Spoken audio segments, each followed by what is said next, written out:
মালদহের হরিশ্চন্দ্রপুর থানার অন্তর্গত আঙারমানি গ্রামের ভবতোষ হত্যাকাণ্ডে 9 বছর বাদে 16 জনকে দোষী সাব্যস্ত করল চাঁচল মহকুমা আদালত। এদিন তাদের দোষী সাব্যস্ত করেন চাঁচল এডিজে কোর্টের অতিরিক্ত জেলা জজ সুরজিৎ দে।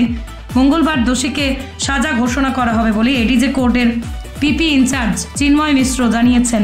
আদালত সূত্রে জানা গিয়েছে, আঙারমণি গ্রামের একটি মন্দিরের জমি নিয়ে দীর্ঘদিন ধরেই সমস্যা ছিল। দুপক্ষই হিন্দু সম্প্রদায়ের। ঘটনার দিন ভবতোষ এবং তার কাকাতো ভাই পূর্ণ সাহাকে কয়েকজন বাড়ি আলোচনায় বসার নামে ডেকে নিয়ে যায়। ভবতোষকে ছুরি দিয়ে কুপিয়ে খুন করা হয়।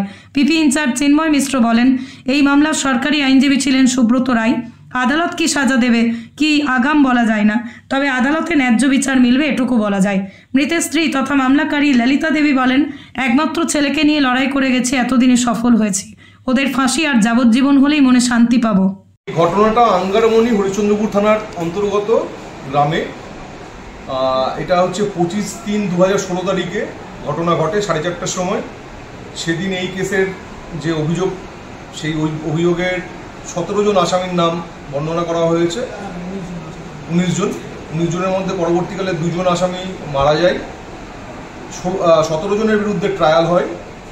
আজকে সেই কেসে 16 জনের বিরুদ্ধে মাননীয় আদালত তাদেরকে দোষী সাব্যস্ত করেছে। আর একজন যিনি মহিলা রেবতী দাস, তাকে বেকসুর খালাস দিয়েছে। এটা হরিশ্চন্দ্রপুর 167/2016, 26/3/2016 সালের মামলা। 302-এর অভিযোগ।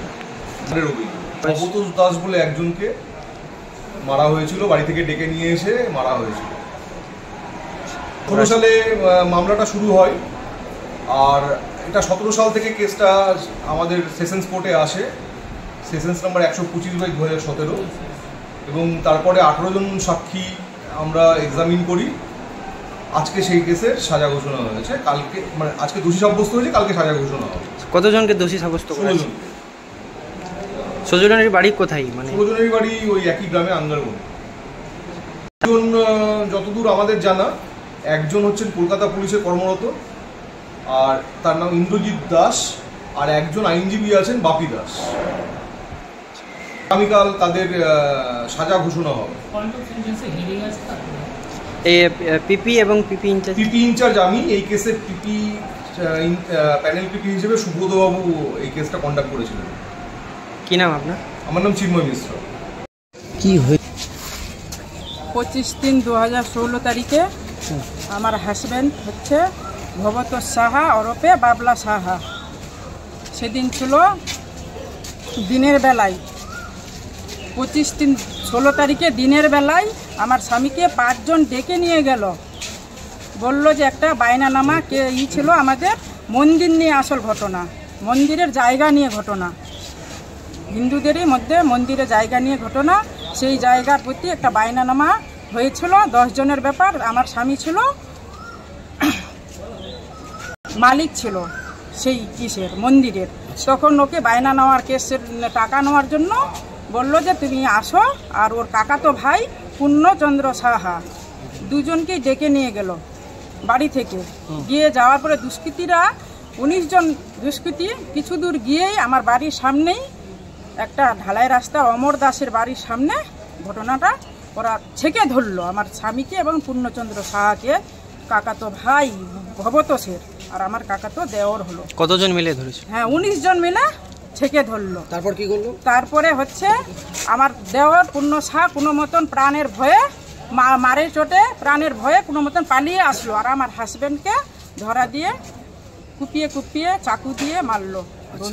হ্যাঁ, রন্থু 1 নাম্বার হচ্ছে ইন্দ্রজিৎ দাস, 2 নাম্বার হচ্ছে রন্থু দাস, আরও অন্যান্য অনুপ টিকু, অনুপ ওরফে টিকু, সুনীল দাস, এই যে বললেন হ্যাঁ রন্থু দাস 2 নাম্বার আসামি। সে পুলিশের কাজ করে, ক্যালকাটা পুলিশ। আইনজীবী ওর পিতাও ছিল, কিন্তু ওর পিতা মারা গেছে। ও কেসে দুষ্ট হলো না। হ্যাঁ, আইনজীবী ওকে গৌতম মুখার্জি।